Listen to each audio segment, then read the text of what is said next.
Hello everyone, this is chapter 6 of level 2, root system.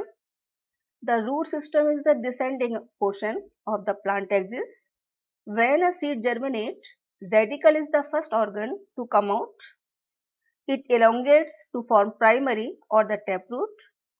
It gives off lateral branches, secondary and tertiary roots, and thus forms the root system. It branches through large and deep areas in the soil and anchors the plant very firmly. It also plays another vital role of absorbing water and mineral salts from the soil and transporting them upwards. How is the root suited in structure to carry out such functions? You shall learn in this lesson.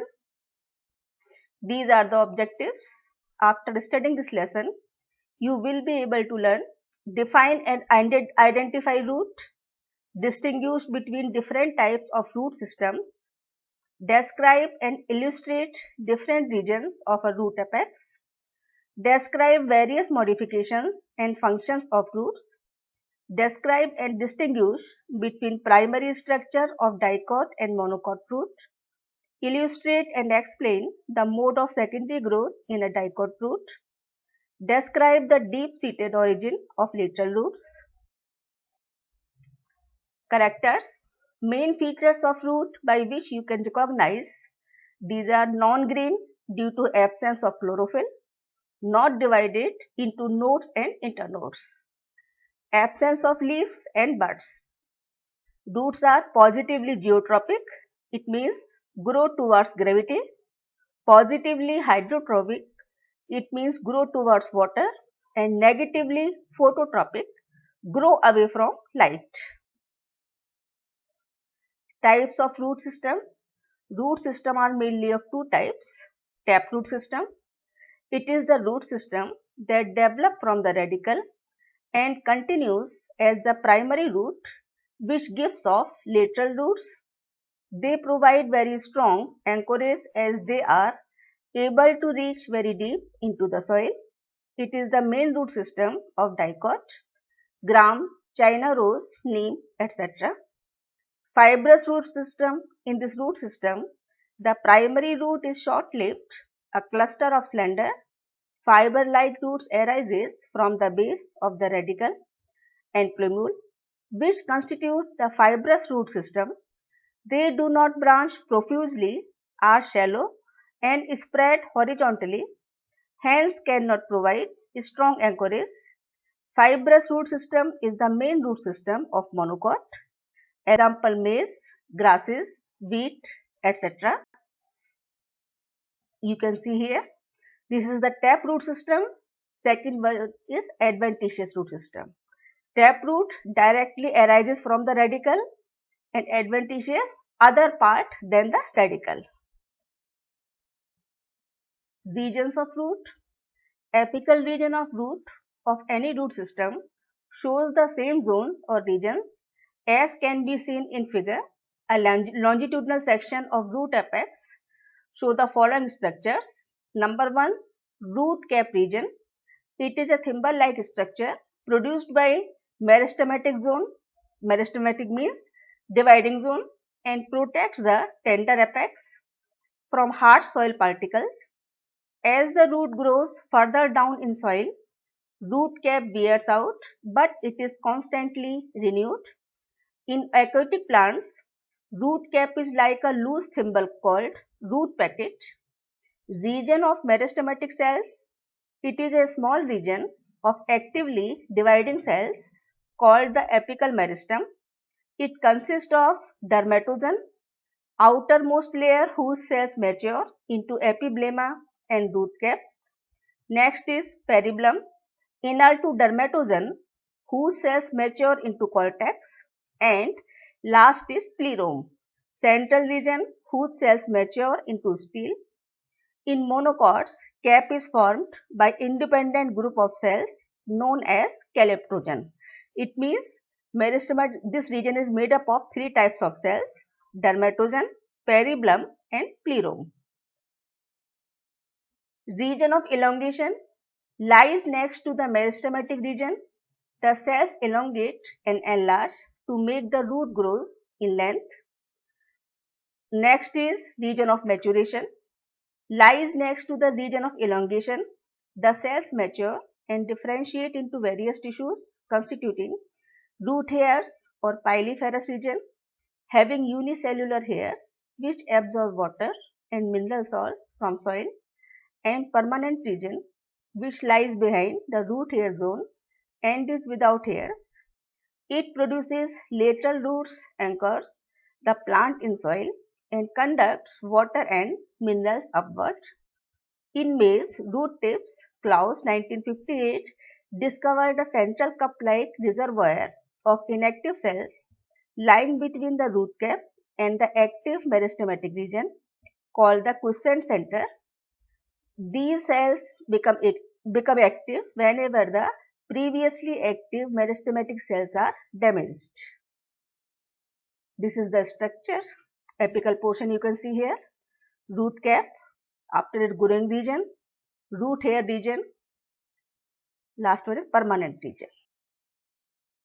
Modification of root, taproot modifications, conical root, fusiform, napiform roots, tuberous roots. Adventitious roots, you can see somo, tuberous, fasciculated, nodulous, moniliform, annulated, assimilatory, epiphytic, pneumatophores, sucking roots, prop roots, stilt root, climbing root, floating roots.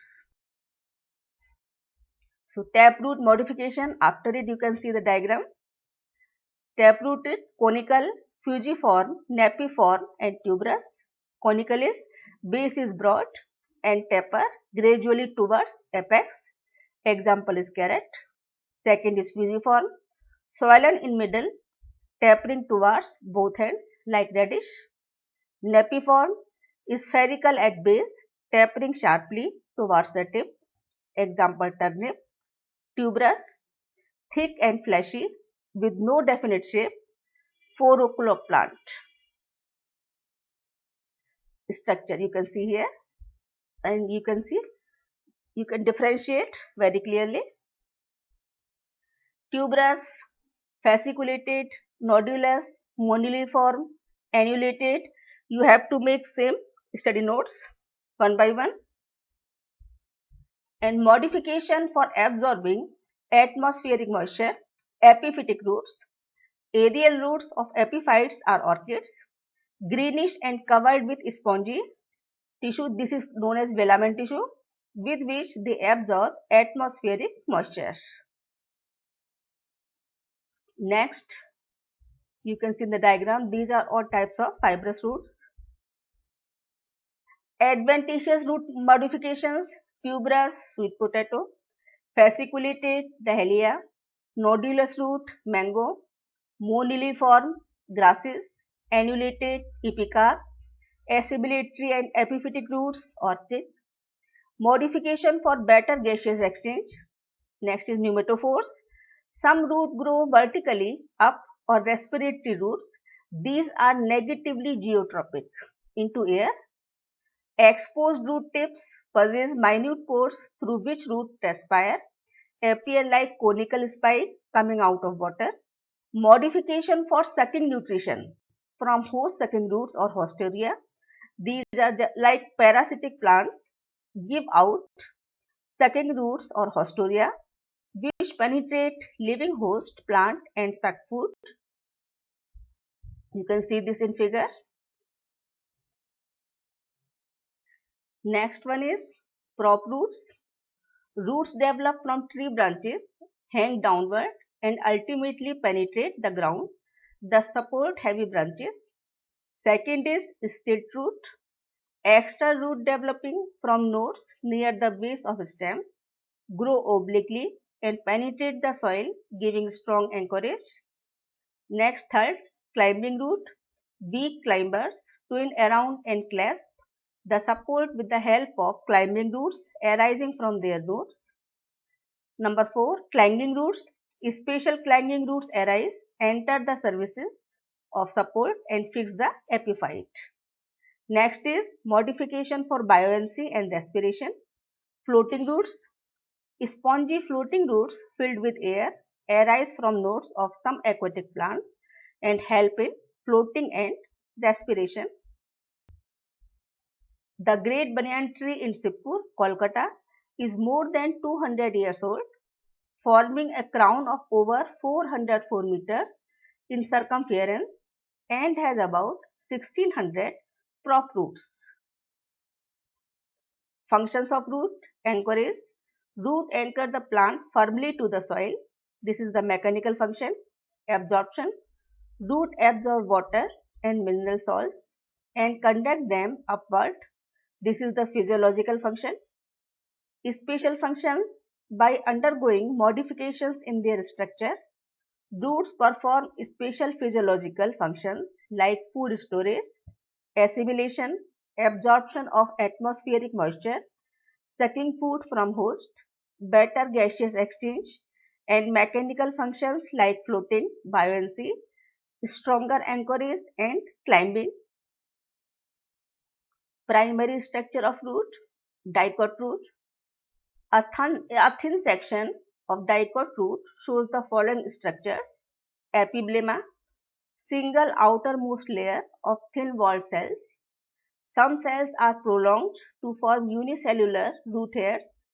It protects and absorbs water. Cortex, large zone, many layered cells, thin walled, parenchymatous, with intercellular spaces, stored food and water.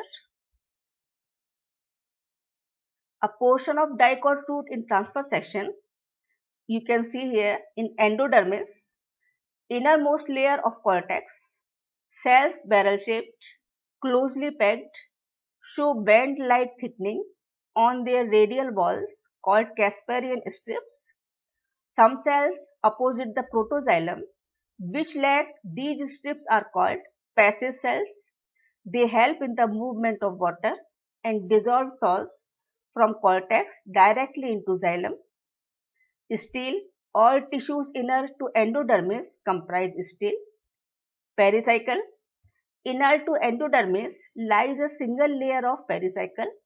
It is the seat of origin of lateral roots and vascular cambium and core cambium during secondary growth. Vascular bundles. It consists of xylem and phloem. Patches lying on alternate radii. It is radial. Xylem is exarch, where protoxylem lies towards the periphery and metaxylem lies towards the center. Depending upon the number of xylem patches, a root may be diarch to hexarch. Pith. Next is sometimes the metaxylem of all xylem patches meet in the center. In that case, pith is absent or is small and parenchymatous. Next, conjunctive parenchyma. Parenchyma which separate xylem and phloem. Next is monocot root. Example, maize root. A thin section of monocot root shows the following structures. You can see here, this is the internal section of root. The monocot root in transverse section. Outermost layer is epibeloma. This is outermost single layer of thin walled, closely packed cells. Some cells are prolonged into unicellular root hairs. Cortex, large zone, multilayered of parenchymatous cells with intercellular spaces, stores water and food material.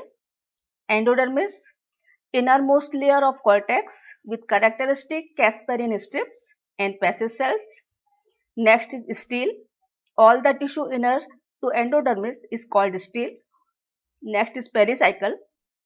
This is single layered of thin walled cells. The lateral roots originate from this layer.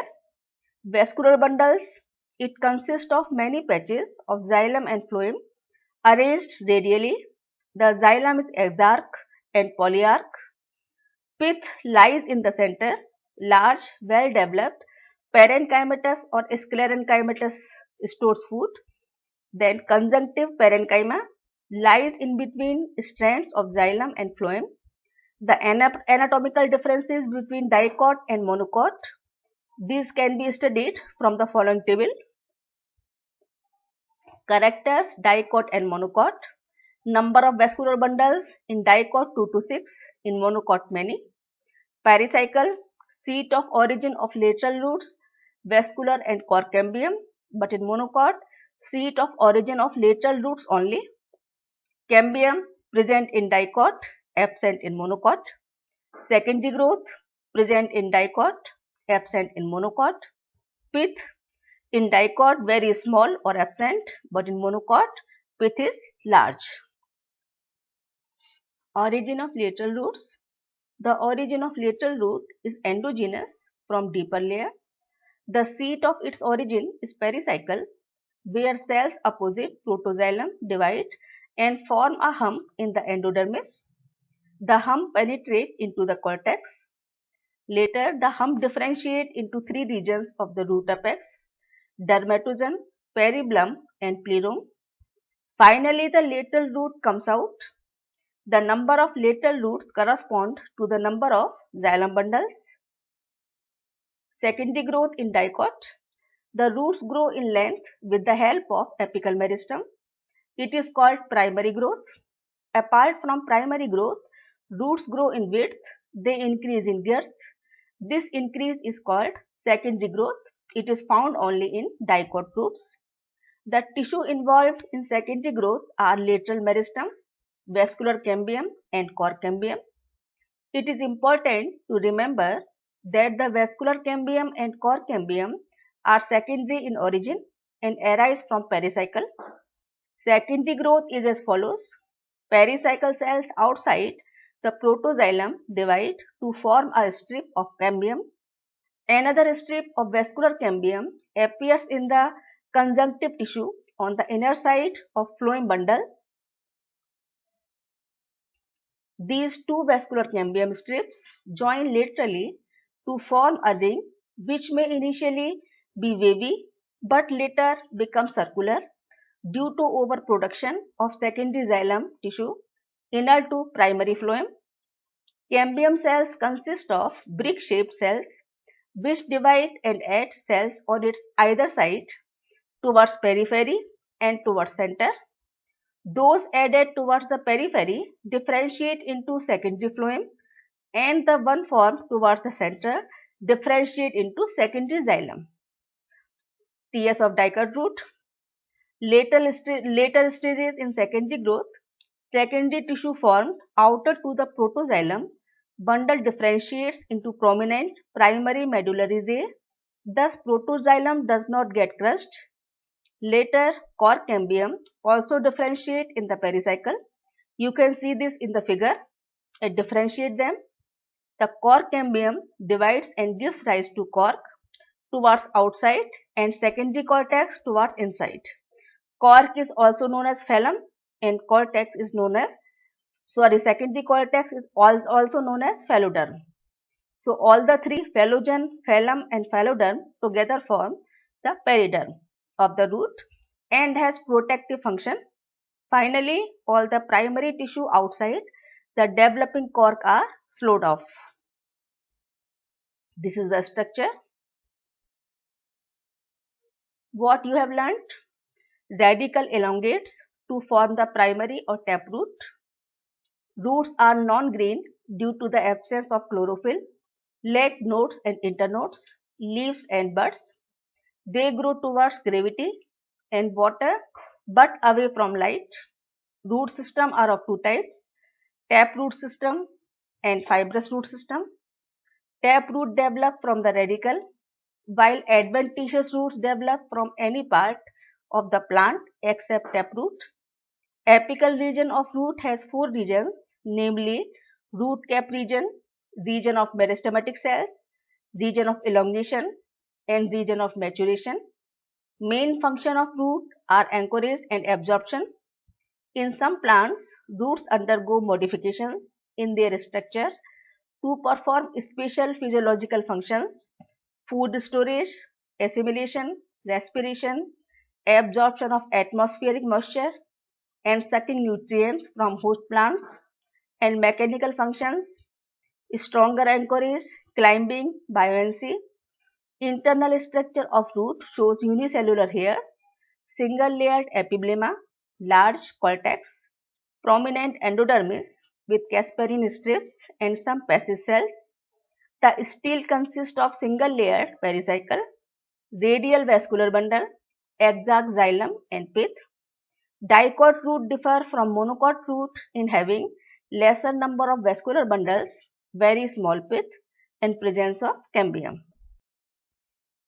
Origin of lateral roots is endogenous. Number of lateral roots corresponds to the number of xylem bundles. Lateral roots, vascular cambium and core cambium originate from pericycle in dicot roots. Due to the presence of cambium, dicot roots undergo secondary growth. Because of apical meristem, roots undergo primary growth and increase in length. The dicot roots grow in width by undergoing secondary growth due to the involvement of lateral meristem. Vascular cambium originates as a strip in pericycle cells lying outside the protoxylem and in conjunctive tissue inner to phloem bundle. Initially, the cambium is wavy but later becomes circular. Vascular cambium gives rise to secondary phloem towards periphery and secondary xylem towards center. Primary medullary rays differentiate outer to protoxylem. Core cambium also differentiate in the pericycle and gives rise to cork towards periphery and secondary cortex towards inside. Phloem, phallogen and phalloderm together form the periderm, which is protective in function. These are the practice questions you have to solve yourself. Now we will meet our next session. Thank you very much.